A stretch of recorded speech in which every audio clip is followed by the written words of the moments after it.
Welcome to episode 945, Part 2, New Industries, New Billionaires, a case study of Michael Milken, John Malone, and Larry Ellison. This is an outline of episode 945. First, make sure you're not in the old industries. I give you examples of 3 old industries. First, shopping mall. Second, movie theater. Third, newspaper. If you are in any one of these industries, get out as fast as you can. Case study number 1, Michael Milken, nickname Junk-Born King.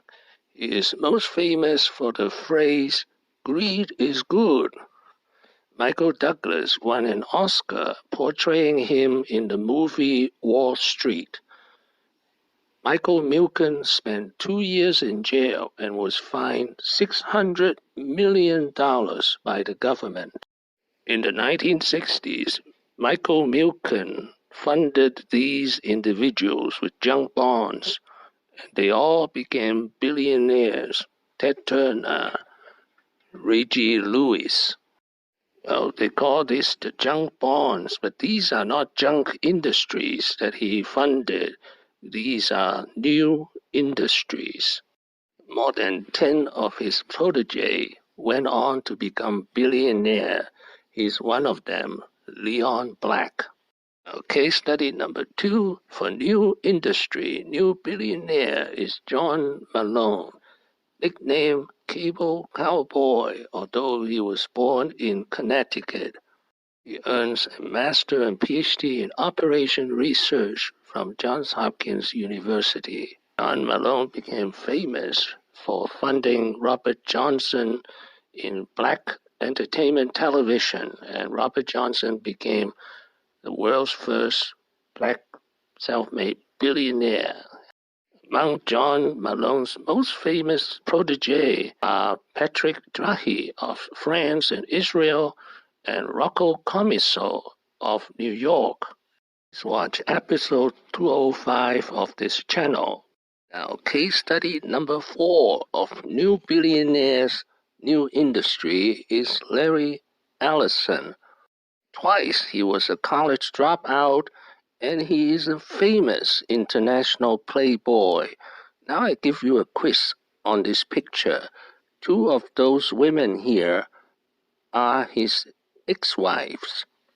He has been married 4 times and divorced 4 times.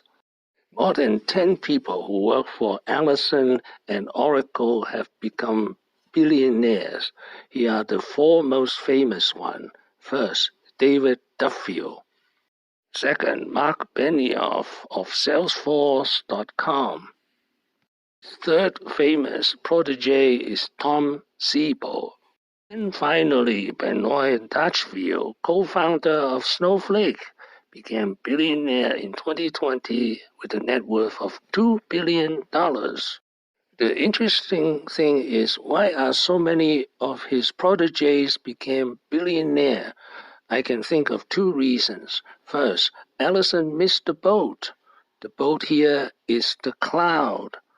Second, he fired a lot of his subordinates, essentially forcing them to become entrepreneurs.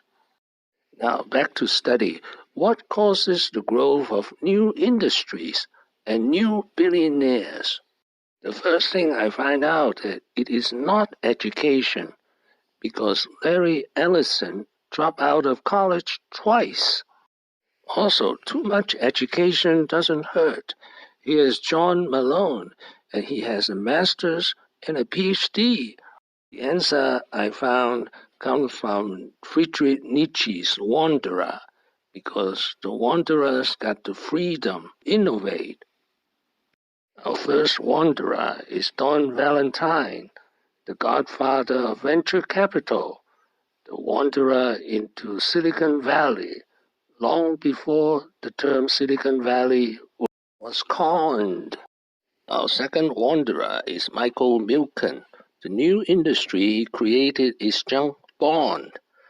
He was born in California, and he was a radical student at UC Berkeley before he wandered into New York, and he became Mr. Greed of Wall Street. Our third wanderer is John Malone. The new industry he created was cable television. He was born in Connecticut, and he made his fortune in the southern part and the western part of the United States. His nickname is Cable Cowboy. Our fourth wanderer is Larry Ellison. The new industry he created was relational database. He was born in Bronx, New York, and he grew up in Chicago. And then he dropped out from the University of Chicago and went west. And in Silicon Valley, he co-founded Oracle. Ellison became a billionaire at age 49. He is now 76 years old. Thank you for watching. Please subscribe and leave your questions and comments below. Are you in a new industry? Wishing everyone peace and prosperity.